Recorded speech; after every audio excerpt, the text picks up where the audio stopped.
우리가 지금 묵상하고 있는 마가복음은 크게 두 파트, 전반부와 후반부로 나눌 수가 있습니다. 마가복음 8장 29절에 보면 베드로가 예수님을 향하여서 주는 그리스도이십니다 라고 하는 아주 유명한 신앙 고백을 남깁니다. 이 베드로의 신앙 고백을 기준으로 그 앞이 전반부, 그 뒤가 후반부, 이렇게 나눌 수 있는 거예요. 지금 우리는 마가복음 전반부를 묵상하고 있지요. 오늘 6장까지 이제 묵상합니다. 여러분께서 여기까지 잘 묵상하셨다고 가정하고 질문을 하나 드리겠습니다. 지금까지 마가복음을 묵상해 보니까 이 전반부에는 주로 어떤 내용이 담겨 있었습니까? 이 전반부에는요, 주로 예수님께서 행하신 여러 이적을 주로 기록하고 있어요. 병자를 치유하고 귀신을 쫓아내고 풍랑을 잠잠케 하시는 등등 주로 기적들을 보여주고 있습니다. 이것이 마가복음 전반부의 특징입니다. 후반부에는요, 기적들이 별로 나오지 않아요. 한 2개 정도 나옵니다. 대부분의 기적들은 전반부에 나옵니다. 전반부에 나오는 이 이적 기사들은 마가복음을 이해하는 데 있어서 매우 중요한 역할을 합니다. 여러분, 예수님께서 행하신 여러 기적들은 무엇을 보여주는 것일까요? 성경의 지식이 어느 정도 있는 분들은요, 아마 이렇게 대답하실 것 같아요. 예, 목사님, 그 기적들은 예수님께서 하나님의 아들이심을 보여줍니다. 정확한 대답이에요. 예수님께서 행하신 놀라운 기적들은 그분이 신적 권능을 가지신 하나님의 아들이심을 증거합니다. 사람들은 예수께서 행하신 기적들을 통해 예수님이 하나님의 아들이시자 메시아 되심을 믿게 되는 것이죠. 그런데 한 가지가 더 있어요. 한 가지가 더. 오늘 설교의 핵심이 이 부분입니다. 이 기적들은 예수님의 하나님 아들 되심을 보여줄 뿐만 아니라 예수께서 이루실 하나님 나라가 어떤 나라인지 하나님 나라의 성격도 보여줍니다. 예수님의 비전은 하나님 나라 실현에 있죠. 예수님은 이 땅에 하나님 나라를 이루시기 위해 오셨습니다. 이에 공생애를 시작하실 때도 하나님 나라 복음을 선포하며 공생애를, 공적 삶을 시작하셨어요. 때가 찼고 하나님의 나라가 가까이 왔도다. 하지만 여러분, 이렇게 하나님 나라의 임함을 선포한다고 사람들이 그 말을 그냥 받아들이겠습니까? 이미 이스라엘 백성들은 여러 거짓 선지자들에게 속은 경험을 가지고 있어요. 자칭 메시아, 자칭 하나님의 아들이라고 주장하는 사람들이 역사 속에서 혜성처럼 나타났다가 먼지처럼 사라지기를 여러 차례 반복했습니다. 그러니까 예수님만 하나님 나라 복음을 전한 게 아니었던 거예요. 그러므로 관건은 하나님 나라의 임함을 말로만 선포하는 것이 아니라 실제 그 나라가 임한다는 증거를 눈으로 보여주어야 하는 거예요. 예수님께서는 여러 기적들을 통해 하나님 나라의 임함을 백성들에게 보여주셨습니다. 즉, 예수께서 행하신 기적들은 하나님 나라가 임할 때 어떤 일들이 일어나는지를 보여주는 하나님 나라의 증거가 되는 거예요. 그래서 이 기적들을 곰곰이 살펴보고 묵상하게 되면 예수께서 이루실 하나님 나라가 어떤 나라인지 그 성격을 알 수 있습니다. 한 3가지 정도로 정리할 수가 있는데요. 그러니까 학자들이 정리해 놓은 겁니다. 이 3가지는요, 여러분께서 좀 외우셨으면 좋겠어요. 왜냐하면 예수님이 이루시는 하나님 나라의 성격을 알게 되면요, 우리가 지향해야 할 교회의 모습, 우리가 지향해야 할 가정의 모습, 공동체의 모습을 알 수 있기 때문이에요. 기준을 세울 수 있기 때문입니다. 여러분, 이 땅의 교회는 이미 경험하는 하나님 나라인 동시에 완성될 하나님 나라의 모델이에요. 사람들은 이 땅의 교회의 모습을 통해 앞으로 완성될 하나님 나라가 어떤 나라인지를 지금 우리가 몸담고 있는 이 교회를 통해 미리 체험합니다. 비유를 들자면 교회는요, 일종의 모델하우스와 같은 거예요. 여러분, 아파트 분양 신청할 때 완성된 아파트 보고 분양 신청합니까? 그렇지 않죠. 모델하우스에 가서 이 모델을 보고 이런 모습이겠구나 라고 하면서 분양 신청하는 거예요. 교회가 이 땅에서 그런 역할을 합니다. 예수님께서 재림하실 때 완성될 하나님 나라가 이런 모습이겠구나 라고 미리 간접 체험할 수 있는 곳이 교회인 것입니다. 그래서요, 교회의 모습이요, 얼마나 중요한지 몰라요. 모델하우스가 형편없으면요, 그 아파트에 들어오려고 하는 사람이 아마 아무도 없겠죠. 그동안 한국 교회가 잘못한 부분이 있다면 이런 부분이 아니겠습니까? 여러분, 비신자들은요, 성경을 막 열심히 읽어보고 공부하고 나서 나는 하나님 안 믿을 거야, 이런 경우는 거의 없습니다. 교인들이 하는 모습을 보고, 교회의 모습을 보고 실망해서 저런 교회가 믿는 예수님이라면 나 안 믿겠어, 저런 신자가 갈 천국이라면 나 안 가겠어, 이렇게 하는 거예요. 모델하우스인 교회가 하나님 나라의 위대함을 보여주지 못하니 하나님 나라 복음을 받아들이기 꺼려하는 것입니다. 이런 점에서 마가복음이 증거하는 하나님 나라 성격을 아는 것은요, 정말 너무너무 중요하다고 할 수 있습니다. 하나님 나라가 임할 때 이런 역사가 나타나는구나, 우리가 지향해야 할 교회의 모습은 이런 모습이구나, 가정의 모습은 이런 모습이구나 라며 청사진을 얻을 수가 있습니다. 이번 기회에 이 청사진을 가슴에 새겨 교회와 가정에 그리고 사회에 적용할 수 있기를 바랍니다. 마가복음의 이적 기사를 통해 알 수 있는 하나님 나라의 성격은 크게 세 가지. 첫 번째는요, 하나님 나라가 임하면 파괴된 하나님의 형상이 회복됩니다. 예수님께서 행하신 기적 중 가장 많이 나오는 것이 질병 치유 기적인데요, 의료기술이 발전한 현재도 질병의 문제는 인간을 괴롭히는 가장 큰 고난이죠. 저는 매주 질병으로 고통하는 우리 성도들의 기도 제목을요, 정말 한 주도 거르지 않고 받습니다. 지금도 우리 성도들 가운데는 교회에 두 발로 걸어서 나오고 싶은데도 그러지 못하시는 분들이요, 참 많이들 계셔요. 그렇다면 여러분, 2000년 전에는 어떠했겠습니까? 항생제가 발명된 것은, 페니실린이 발명된 것은요, 20세기 와서예요. 2000년 전에는요, 의료 체계라는 것이 없었어요. 심한 열병에 걸리게 되면 원인도 모르고 죽는 것이 허다했습니다. 제대로 된 의사도 없었어요. 성경에 나온 의사라고 번역된 단어는 지금 우리식의 의사가 아닙니다. 일종의 마술사 같은 거예요. 주술이나 마술에 의존해서 치료하던 것이 일반적이었습니다. 2000년 전입니다. 2000년 전. 이런 상황에서 질병에 걸리면 그야말로 인간다운 삶을 포기해야만 했습니다. 언제 죽을지 모르며 공포에 떨어야만 했어요. 그뿐만이 아니지요. 몸이 아프다는 것은 단지 아픈 것으로 끝나지 않습니다.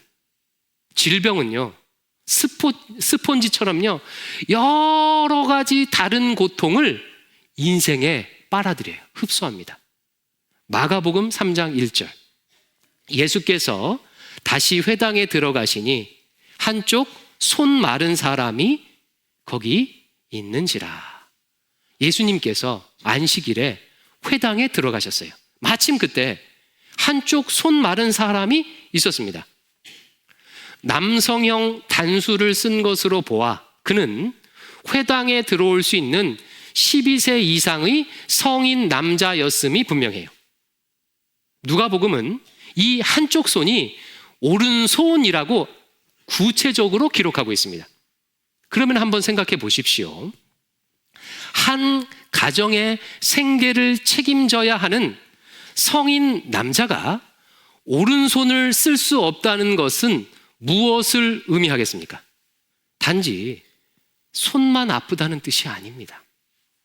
그가 봉양해야 하는 부모, 그의 부인, 그가 먹여 살려야 하는 그의 자녀들까지 굶고 있다는 뜻일 수 있는 거예요.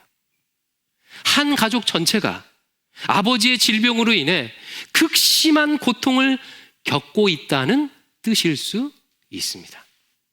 이처럼 질병은 존귀하게 지음받은 하나님의 형상을 파괴하고 인간을 고통스럽게 해요.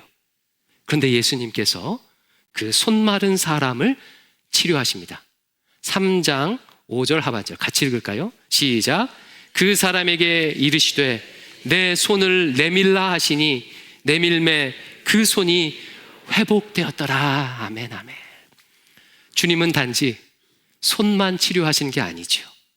하나님의 형상으로 지음받은 그의 존귀함을 회복시키시고 그의 가정 전체를 살리셨어요. 주님께서 행하신 기적 중 또 자주 등장하는 기적이 귀신을 쫓아내는 기적입니다. 마가복음은 공생애를 시작하신 예수님께서 제일 처음 행하신 기적으로 귀신 들린 사람을 고친 이야기를 전하고 있어요. 예수께서 가버나움의 한 회당에 들어가셨는데 그곳에 더러운 귀신 들린 사람이 있었습니다. 1장 23절. 마침 그들의 회당에 더러운 귀신 들린 사람이 있어 소리를 질러 이르되, 여러분 혹시 귀신 들린 사람 보신 적이 있습니까? 복음서를 읽어보면요, 귀신 들린 사람은 공통적인 특징이 있어요. 귀신 들린 사람은요, 스스로의 의지로 움직이거나 스스로의 의지로 말을 할 수가 없습니다. 그의 안에 들어온 귀신이 그의 몸과 마음을 지배해요. 즉, 자아를 잃어버린 것과 같은 상태가 됩니다. 여러분, 얼마나 비참한 상태입니까? 하나님은 인간을 하나님의 형상으로 지으셨고 온 천지 만물을 다스릴 권세를 인간에게 부여하셨는데 귀신의 지배를 받아서 스스로 말하거나 판단하거나 행동하지 못해요. 심지어는요, 자기 몸을 자해합니다. 정말 끔찍하고 비참한 일이죠. 그런데 이것은요, 비단 옛날에만 있었던 일이 아닙니다. 지금도 이런 경우가 얼마나 많은지 모릅니다. 여러분, 여기 귀신 대신에 다른 단어를 대입해 보면 금방 알 수가 있어요. 귀신의 지배를 받다. 이 귀신 대신에 다른 단어를 집어넣어 보십시오. 돈을 한번 집어넣어 보십시오. 돈의 지배를 받다. 돈에 사로잡혀서 돈을 위해 살고, 돈 때문에 배신하고, 돈 때문에 절망하고, 돈 때문에 자신의 자아를 잃어버리는 경우가 여러분 얼마나 많습니까? 술에 사로잡혀 살거나 도박이나 음란이나 게임이나 권력에 사로잡혀서 마치 귀신 들린 것처럼 자아를 잃어버린 삶을 사는 사람들이 정말 주변에 정말로 많습니다. 이런 삶이 귀신 들린 삶보다 나은 것이 무엇이겠습니까? 귀신 들린 사람을 향해 주님께서 말씀하십니다. 마가복음 1장 25절 26절 같이 읽을까요? 시작. 예수께서 꾸짖어 이르시되 잠잠하고 그 사람에게서 나오라 하시니 더러운 귀신이 그 사람에게 경련을 일으키고 큰 소리를 지르며 나오는지라. 아멘. 예수님께서 귀신을 물리쳐 주셨습니다. 그는 자기 자신, 자아를 찾았어요. 존귀한 하나님의 형상을 회복한 것입니다. 바로 이것이 하나님의 나라가 임할 때 나타나는 일이에요. 하나님 나라가 임하면 존귀한 하나님의 형상을 회복하게 됩니다. 질병 때문에, 귀신 때문에, 혹은 중독 때문에 무엇인가에 사로잡혀서 나를 잃어버리고 살았던 사람이 진정한 나를 찾게 됩니다. 이게 첫 번째고요. 두 번째, 하나님 나라가 임하게 되면 모든 차별과 혐오가 사라져요. 여러분, 인간이 저지르는 대표적인 악 중에 하나가 차별과 혐오예요.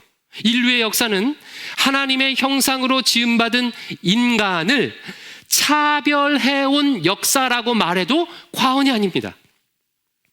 남자와 여자로 구분해서 성별로 차별하고, 백인, 흑인, 아시아인으로 나누어서 인종으로 차별하고, 전라도, 경상도 지역으로 나누어서 지역으로 차별하고, 양반, 상놈, 신분으로 나누어서 사람들을 차별해 왔습니다. 이게 인류의 역사죠. 차별은요, 혐오를 먹고 자랍니다. 누군가를 차별하기 위해서는 그를 차별해도 되는 존재로 여기게 할 근거가 있어야 하겠죠. 그래서 고대 로마인들은 노예를 차별하여 부려먹기 위해서 노예를 향해 이렇게 말했어요. 예전에도 한번 말씀드렸죠. 노예를 말하는 동물이다 라고 정의를 내렸습니다. 사람을 동물 취급하는 혐오가 가능했기에 차별이 정당화되는 것입니다. 이런 일은 역사 속에 무수히 반복되었습니다. 기독교도 예외가 아니에요. 한때 서구 백인 기독교인들은 흑인 노예제를 옹호하기 위해서 이런 해괴망측한 신학을 만들어 주장했어요. 하나님께서 노아의 아들 함의 자손을 저주했다. 함의 자손들이 바로 흑인들이다. 흑인을 노예로 삼는 것은 하나님의 뜻이다. 흑인들을 저주받은 자의 후손으로 혐오하게 되니까 차별이 가능한 것입니다.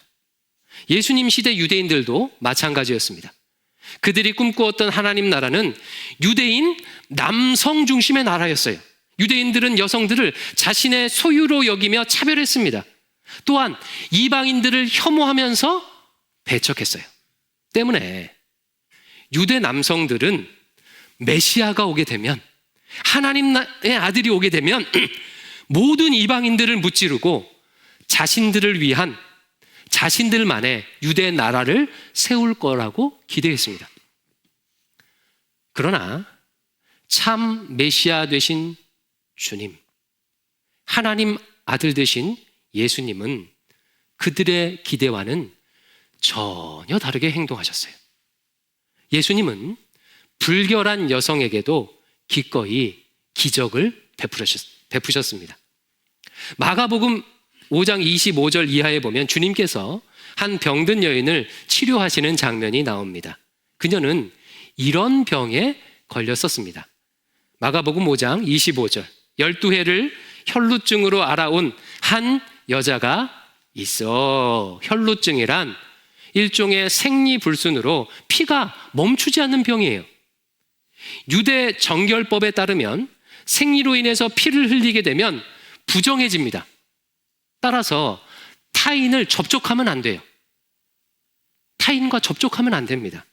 그런데 주님께서는 자신의 옷자락을 만진, 자신을 접촉한 부정한 여인을 치료해 주셨습니다. 5장 34절 같이 읽습니다. 시작.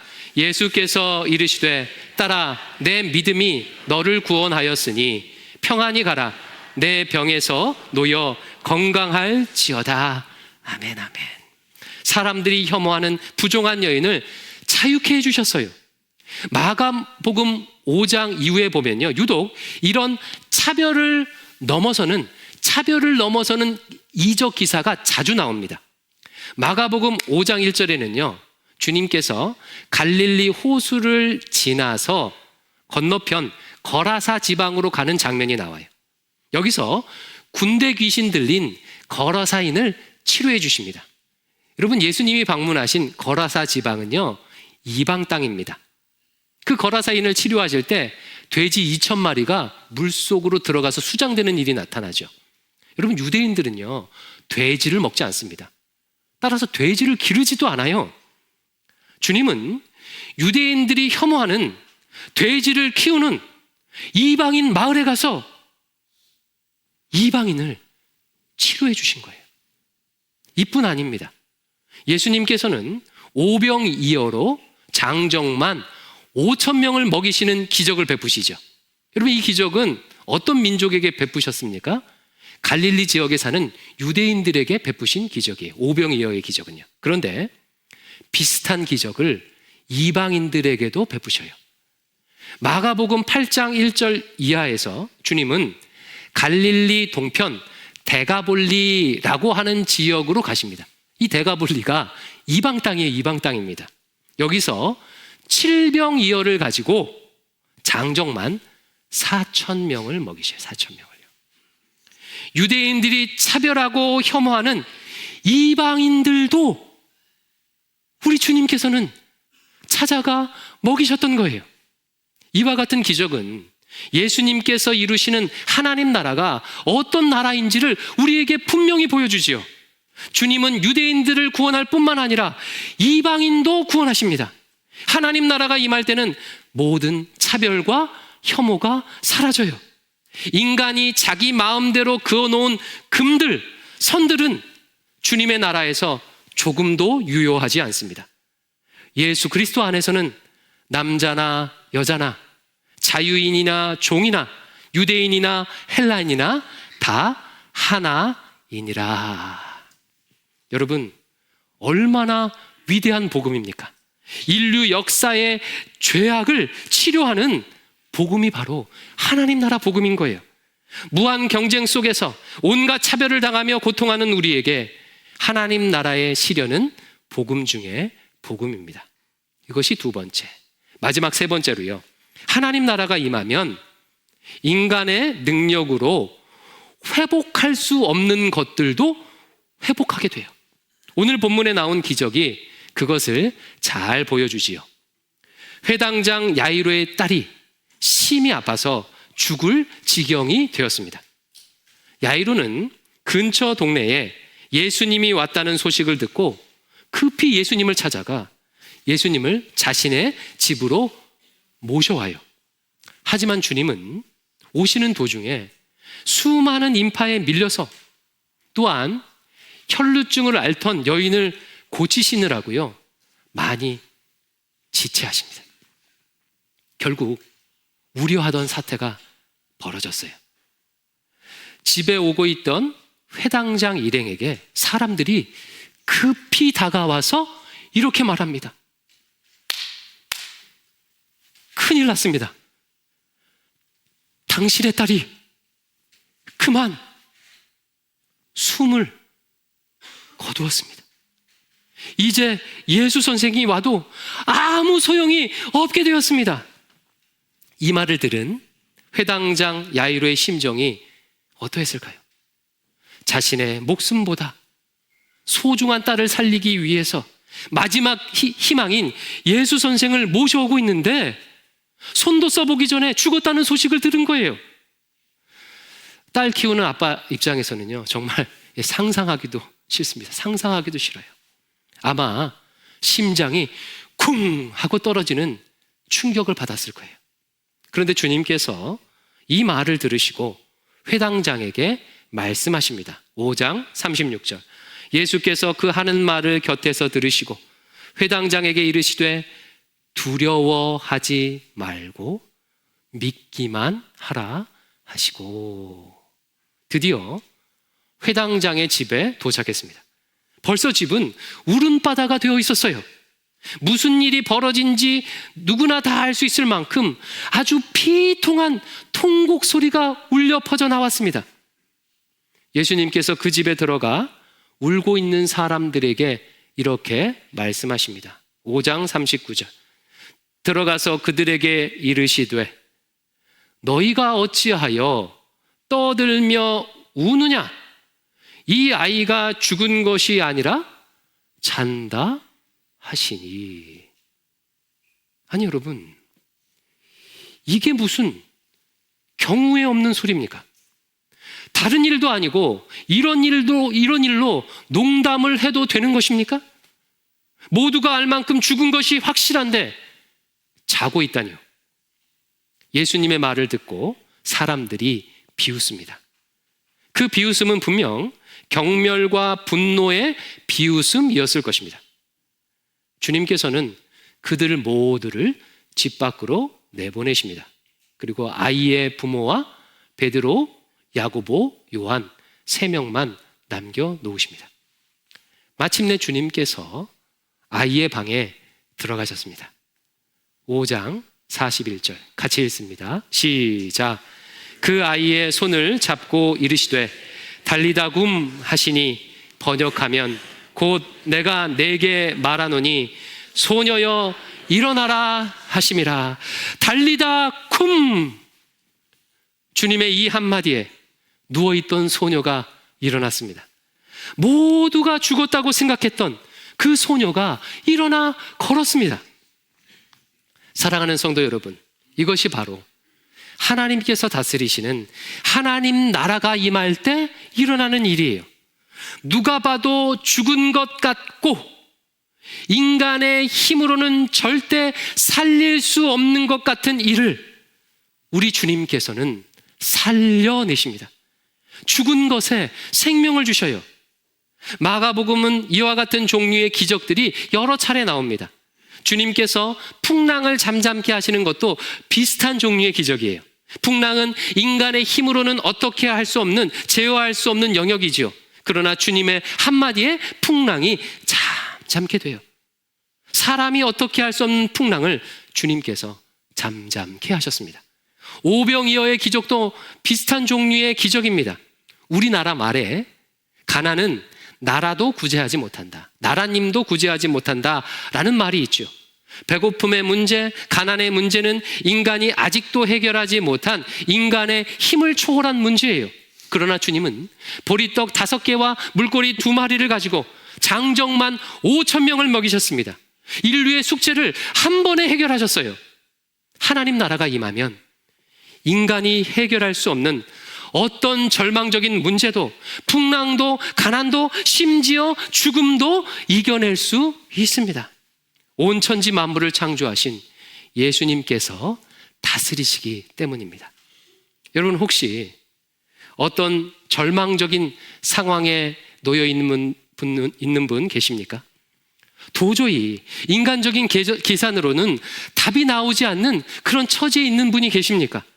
마치 야이로의 딸이 죽은 것처럼 이미 끝났다고 생각하는 절망에 있으신 분 계십니까? 두려워하지 마십시오. 우리 예수님께서 살리시면 살아납니다. 달리다 쿰 한마디면 죽음이 생명으로 변합니다.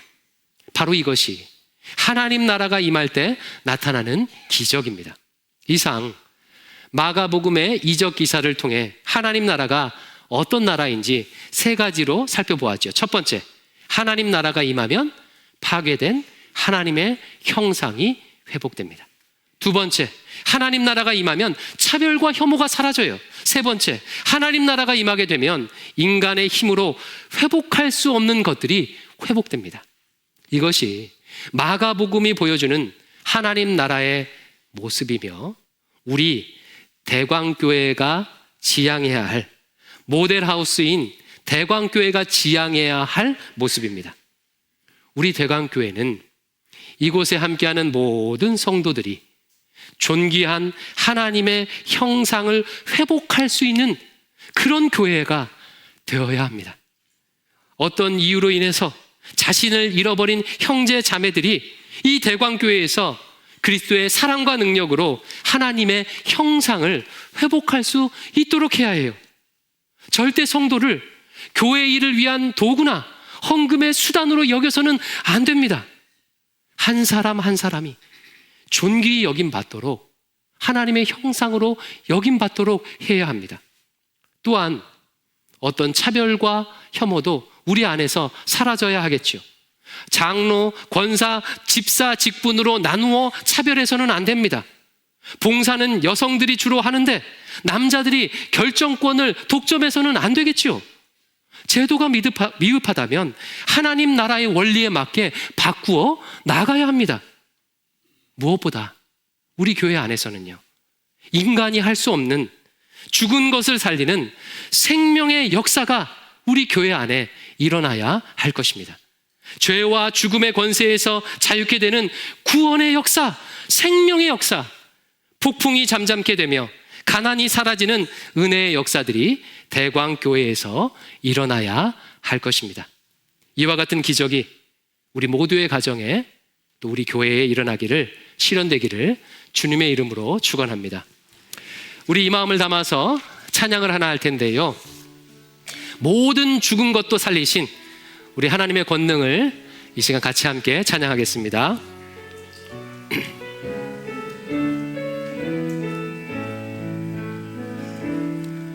전능하신 나의 주 하나님은 능치 못하실 일 전혀 없네. 우리의 모든 간구도, 우리의 모든 생각도, 우리의 모든 꿈과 모든 소망도 신실하신 나의 주 하나님은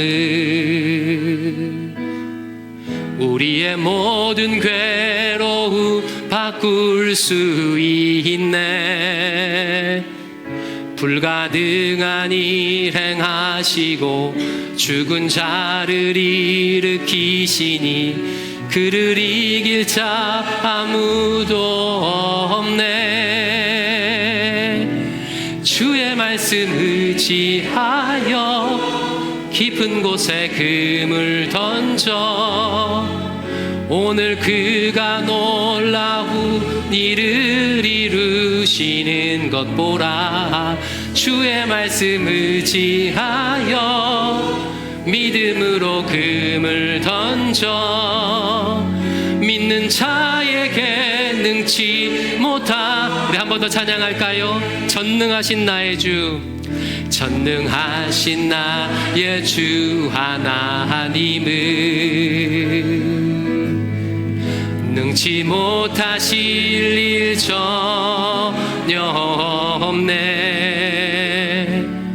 우리의 모든 간구도, 우리의 모든 생각도, 우리의 모든 꿈과 모든 소망도 신실하신 나의 주 하나님은 우리의 모든 괴로움 바꿀 수 있네. 불가능한 일 행하시고 죽은 자를 일으키시니 그를 이길 자 아무도 없네. 주의 말씀 의지하여 깊은 곳에 금을 던져 오늘 그가 놀라운 일을 이루시는 것 보라. 주의 말씀 의지하여 믿음으로 금을 던져 믿는 자에게 능치 못하. 주의 말씀 의지하여, 주의 말씀 의지하여 깊은 곳에 금을 던져 오늘 그가 놀라운 일을 이루시는 것 보라.